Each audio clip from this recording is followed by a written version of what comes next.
Yogyakarta menempati peringkat pertama kota favorit orang Indonesia untuk liburan menurut survei Good Stats 3 tahun beruntun. Dari wisata budaya sampai kuliner, semua lengkap tersedia di kota istimewa ini. Namun di balik keunggulan pariwisatanya, Provinsi DIY justru pernah menjadi provinsi termiskin sepulau Jawa dari 2022 hingga 2024 lalu. Lantas, benarkah Provinsi Yogyakarta kini sudah terbebas dari kemiskinan?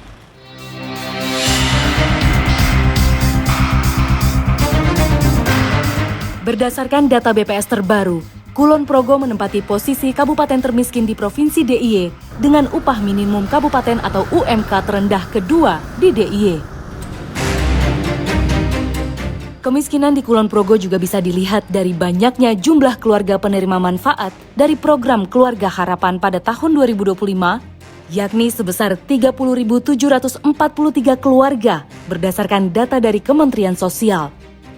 Ditambah lagi, pada 2025 masih ada sekitar 6.344 rumah tidak layak huni atau RTLH di Kulon Progo yang membutuhkan penanganan. Padahal, anggaran yang tersedia hanya cukup untuk memperbaiki ratusan rumah. Yang dilakukan oleh pemerintah daerah adalah menampung, menjadikan satu data, kemudian untuk yang pengelolaan lokal kita berikan dari Kesra dan juga Basnas, untuk yang dari nasional kita salurkan yang dari Dinsos.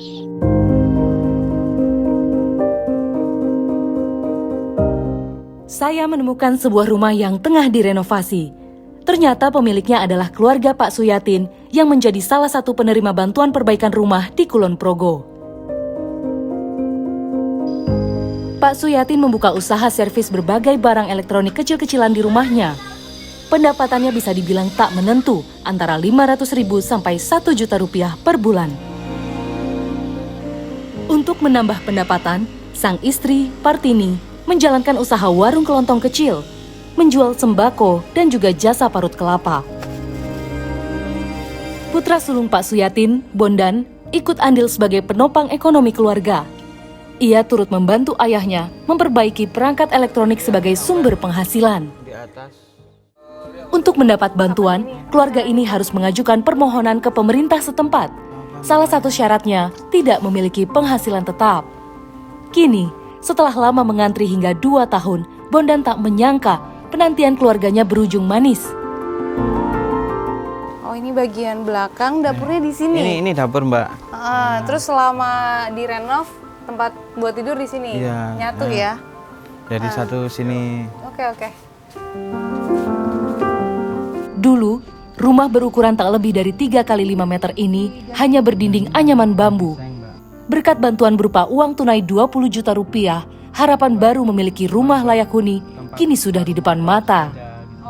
Namun bantuan ini tak boleh digunakan untuk hal lain kecuali pengadaan bahan material dan biaya pembangunan rumah.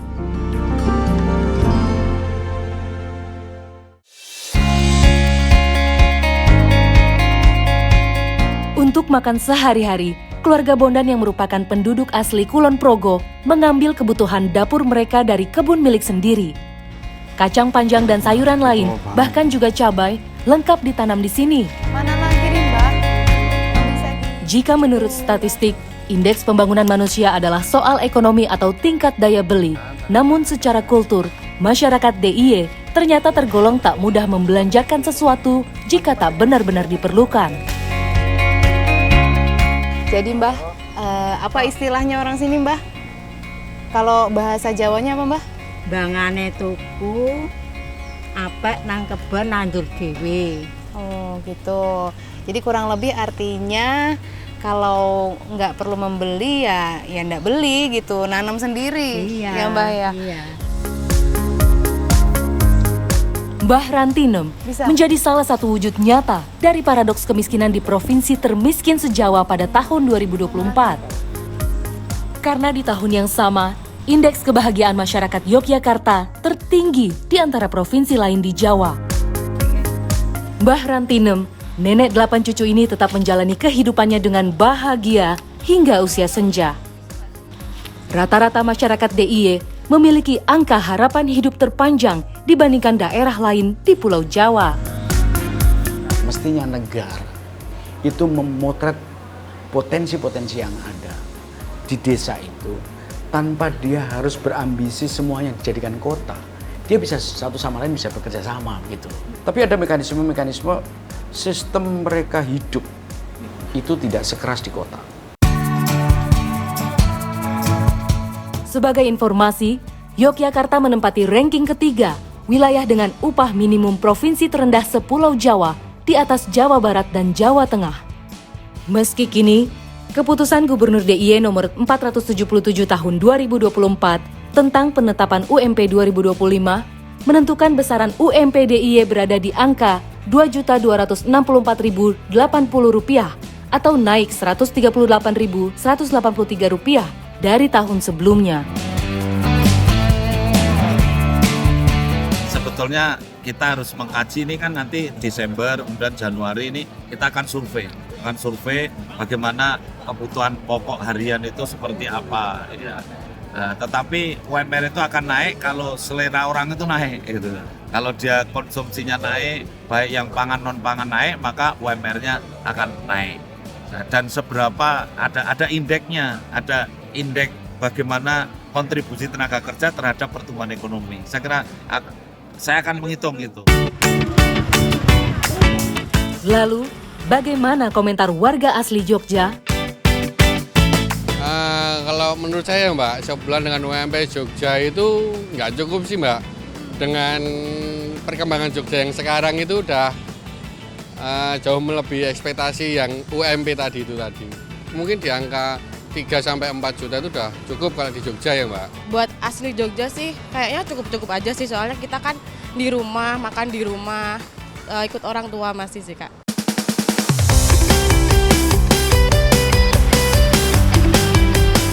Meski menjadi kabupaten termiskin se-DIY, Kulon Progo menyimpan cerita kejayaan dari dataran tinggi tersembunyi di tengah dominannya garis pantai barat Provinsi Daerah Istimewa Yogyakarta. Ya, Kulon Progo yang selama ini dikenal dengan komoditas unggulan seperti kelapa, kopi, dan kakao, ternyata pernah berjaya dengan komoditas teh dengan lahan perkebunannya lebih dari 700 hektar. Tersebar di 2 kecamatan, Samigaloh dan Girimulyo. Namun, setelah mengalami periode panen dan penjualan luar biasa pada dekade 1990-an hingga awal 2000-an, para petani akhirnya kecewa karena harga jual daun teh menjadi sangat rendah. Hingga banyak petani yang memutuskan berhenti menanam teh, hingga produksi teh Kulon Progo sangat menurun. Di tengah kesulitan itu, muncul inisiatif dari warga lokal, salah satunya Mbah Sarimin. Ini puji Tuhan Mbak, saya dibantu dengan adik saya sehingga adik-adik saya, anak-anak muda itu kebetulan datang ke tempat saya ingin membantu agar teh saya ini tetap berkembang. Lahan perkebunan yang hanya tersisa 3,5 hektar kini justru menjadi tumpuan harapan bagi sebagian tetangganya yang bergantung dari hasil penjualan teh. Kenapa 20 tangkai? Biar bagus lah. Oh, ya. Gitu. Kan ini buat teh hijau. Nah kalau sama teh hitam sama enggak? Ya sama petiknya, tapi cuma mengolahnya yang nggak sama. Mbak Deno udah berapa lama? Udah lama Mbak ini umur teh ini udah 30 tahunan. Mbak dari awal ini kebun ada sudah metik. Iya. Mbah Siin alias Mbah Deno sudah menjalani separuh hidupnya sebagai buruh petik daun teh. Nenek berusia hampir 70 tahun ini hanya tinggal sebatang kara. Walau aktivitas memetik teh hanya seminggu 2 kali, Mbah Denok bisa mengumpulkan sekitar Rp50.000 dalam sehari. Sejauh ini bagaimana Mbak buat kehidupannya Mbak? Ya cukup lah buat ini, tapi sekilo ini kalau saya ini cuma 2.000, tapi tiap hari itu banyak. Iya, kalau tiap hari kan banyak itu. Iya, cukup untuk saya sendiri sama di rumah sendiri. Kalau biasa dalam seminggu aja Mbak, itu berapa kilo kekumpulnya? Kalau 1 minggu 3 orang itu sehari itu dapat 50, 59 3 orang gitu. Oh, hasil 50 Kilo. Oh, 50 kilo? Iya. Oh.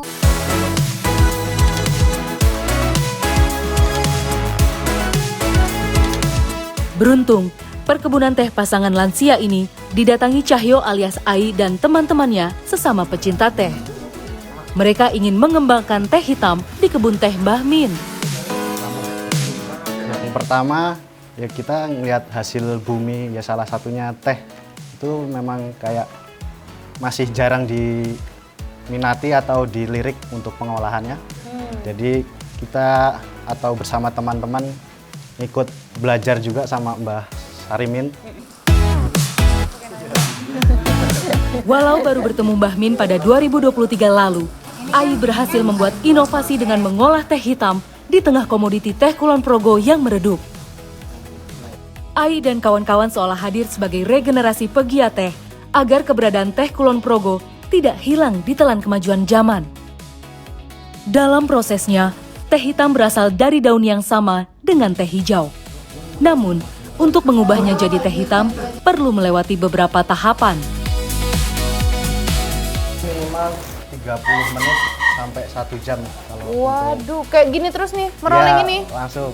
Walah.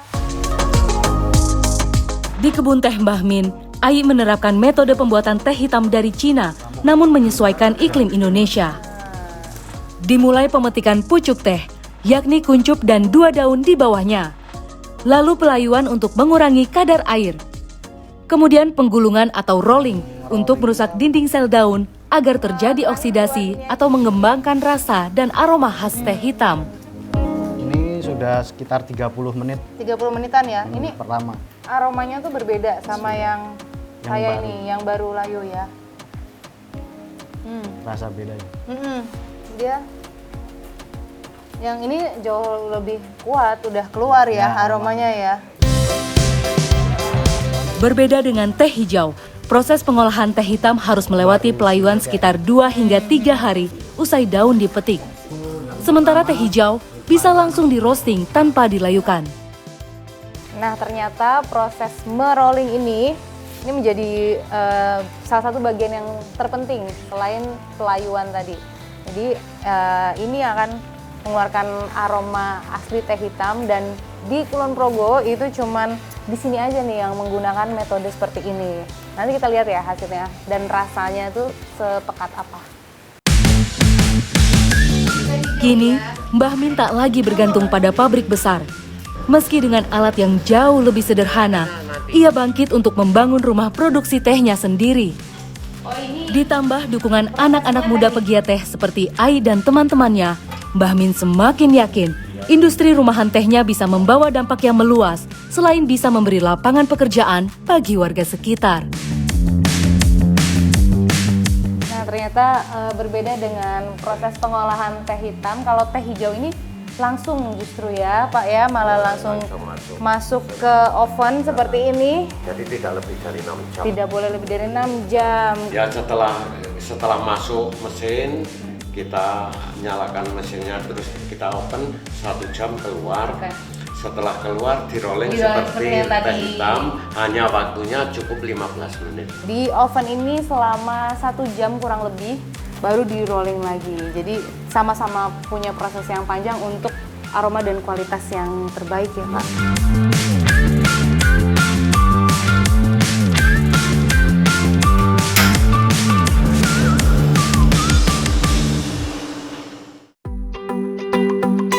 Dengan penuh keyakinan, kami pemerintah daerah Kabupaten Kulon Progo beserta dengan Dinas Pertaniannya melakukan pendidikan, pelatihan, dan pengembangan petani milenial.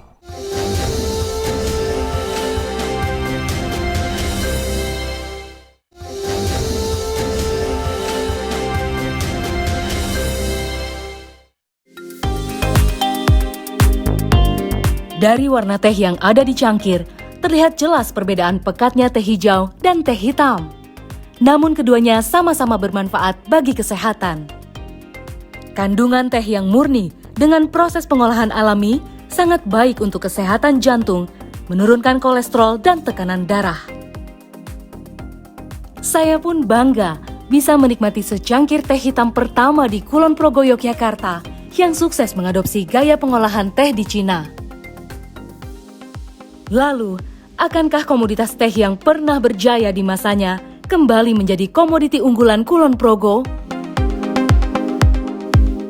Sementara ini anak-anak Kulon Progo banyak yang melakukan aktivitasnya untuk tidak berkecimpung atau bergelut di sektor pertanian. Karena mereka masih melihat peluangnya belum begitu terbuka. Tetapi dengan satu kebijakan tentang yang pertama ketahanan pangan, yang kedua tentang keterbatasan lahan di beberapa daerah, maka dengan penuh keyakinan kami pemerintah daerah Kabupaten Kulon Progo beserta dengan Dinas Pertaniannya melakukan pendidikan, pelatihan, dan pengembangan petani milenial.